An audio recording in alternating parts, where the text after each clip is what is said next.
It's one of the worst things imaginable. You suddenly lose control of your car and crash right into a canal. You're trapped, water's rushing in all around you. Would you know how to get out of a situation like this? Not too many people do. For the next 2 nights, we're going to be taking you underwater with us, showing you the key steps you need to know to get out. Steps which could one day save your life when every second counts.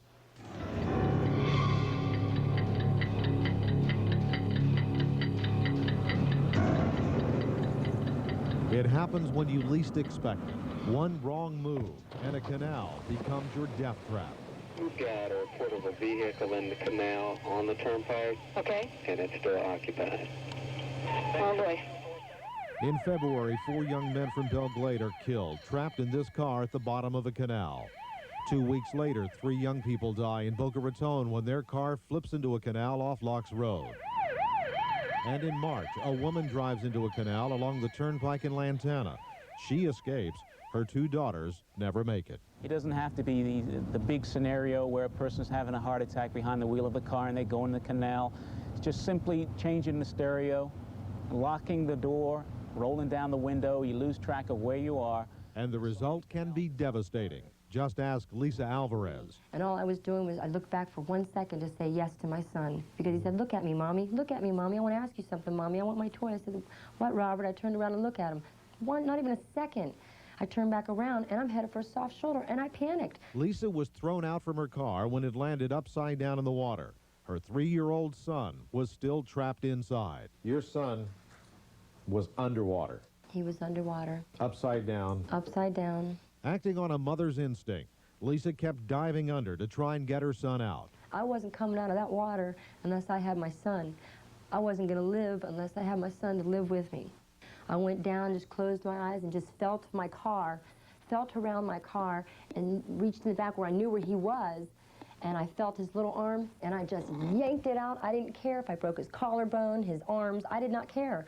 I wanted him out of that car, out of the water. I just grabbed him and pulled him out of there, and when I said, "Poppy," and he goes, "Mommy," I said, "Oh my God," when he took that big deep breath, that just... This is a nightmarish experience, and we certainly hope that it never happens to you. But if it does, you only have a few seconds to react.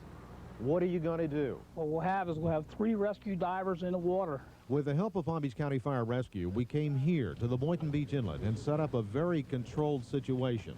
Our first test to see how long it actually takes for a car to fill up with water. Everything's been checked and double checked.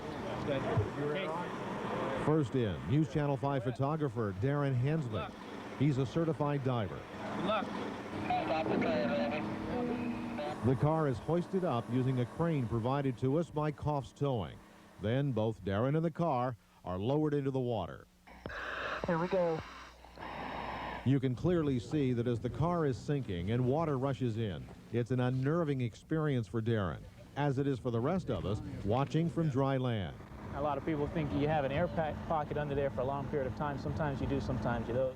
As the car keeps going under, Darren doesn't have much time to react. His air pocket is shrinking.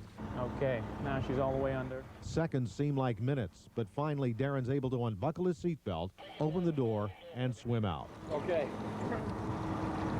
Couldn't get the door open. Lieutenant Nigel Baker was a bit surprised at just how quickly the car filled up. The rate at which the vehicle filled up with water. Many people think you can sit there, and when we say sit there calmly while the water fills up in the vehicle, it's not that long. It's just a couple of seconds. And you're running out of air. You're running out of air. You got 1 breath. Think quick. You have 1 breath to do it, to save your life. Next, it's my turn. I'll be going underwater in this car to show you exactly what you have to do to survive an accident like this. I'll also demonstrate the game plan you need to know, which can help get you out alive when every second counts. It certainly is a frightening experience. Thanks to the help of Palm Beach County Fire Rescue, Coffs Towing, and custom trucks and cars, ours was a very controlled situation. But even then, as you'll see tonight at 11, the situation is very unnerving for me as I go under for the very first time. Unnerving, yeah. I'll say, with a capital U, Jim. Horrifying. I'd be panicked. I think that would be everybody's most natural reaction. That's the first reaction. People do panic, and that's the very thing that we don't want you to do. And tonight at 11, I'll show you exactly how it should be done as we continue our special report, When Every Second Counts, right here on the Night Beat at 11 o'clock. Boy, I'm nervous just watching that story, too. It just makes me kind of feel Looking at it now, my palms are still shaky. sweating. It does, too. So that's a must-see story tonight. Folks, on the Night Beat tonight at 11 o'clock. Don't miss it, with fabulous advice to save your life.